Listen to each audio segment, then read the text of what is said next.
CCTV na pwede sa saksakan ng ilaw. Tamang-tama dahil gabi na guys. Magandang i-share sa inyo itong CCTV namin. Dahil napakalinaw. Ayan, kung walang saksakan ng ilaw mismo sa inyo, yan, parang extension lang yan. Tapos sasaksak natin dito. Ayan na guys, may ilaw din yan. And may speaker and microphone. At yes, gumagalaw po yan. Tignan nyo, gagalaw pa yan. Oh, diba? 360 degrees yung kanyang pag-ikot-ikot. Ayun siya guys, oh, sobrang linaw, diba? Ngayon yan, tingnan nyo, magsasalita ako. Click nyo lang tong parang microphone. Hello! Oh, diba ang bongga? Tapos dito sa cellphone, sa pinaka-device na nakalink yung ating camera, pwede mo rin silang marinig. Kaya nagfi-feedback siya kanina. Pagka meron ngang alert, ganyan, meron din dito, pwedeng pindutin. Kunwari, in case of emergency, ayan, may pumasok sa bahay yung kawatan, ayan, click mo lang tong parang ilaw para mag-alarm siya. O, rinig nyo yun ha. Tapos pwede rin natin paikutin yung camera. Or yung naka-motion siya. Yung kada may lalabas na tao or may naglalakad, pwede yung may sensor na motion, ganun. Hindi ko na siya ni-screen recording para makita yung live yung ginagawa natin. So, ayan, meron lang siyang app, tapos ililink nyo lang doon. So, perfect nga rin to sa mga OFW.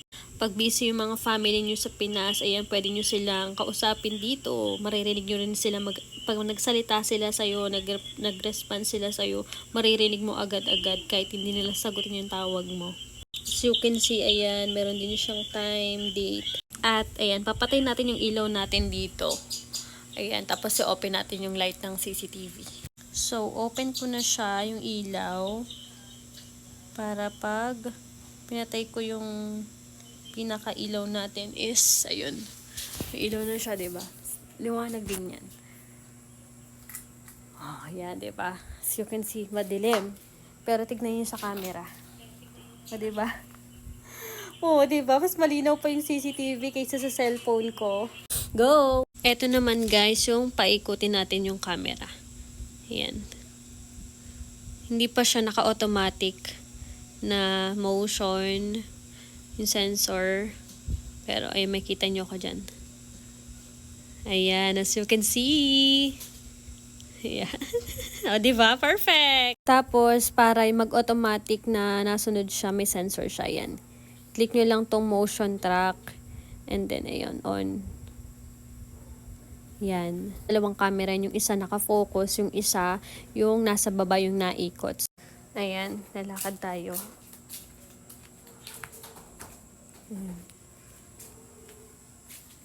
Nasunod siya sa atin. O, diba? Nasunod siya sa atin. Ayan. Ayan, nasunod pa rin siya sa atin. Once na nakagip na siya ng camera, yung tao, ayan, susunod siya. Hi! Pagka nag-checkout nga pala kayo guys, meron na pala yung kasamang yung saksakan ng ilaw. I mean yung pinag-iikutan ng bulb, ganun. May ganun na siyang kasama. Kaso kasi dito namin siya nilagay sa labas, walang kesame. Kaya bumili na lang kami ng extension. Complete set yan pag nag-checkout kayo. May manual na rin para ma-check nyo kasi sobrang dali lang din ng installation and everything. Check nyo na lang.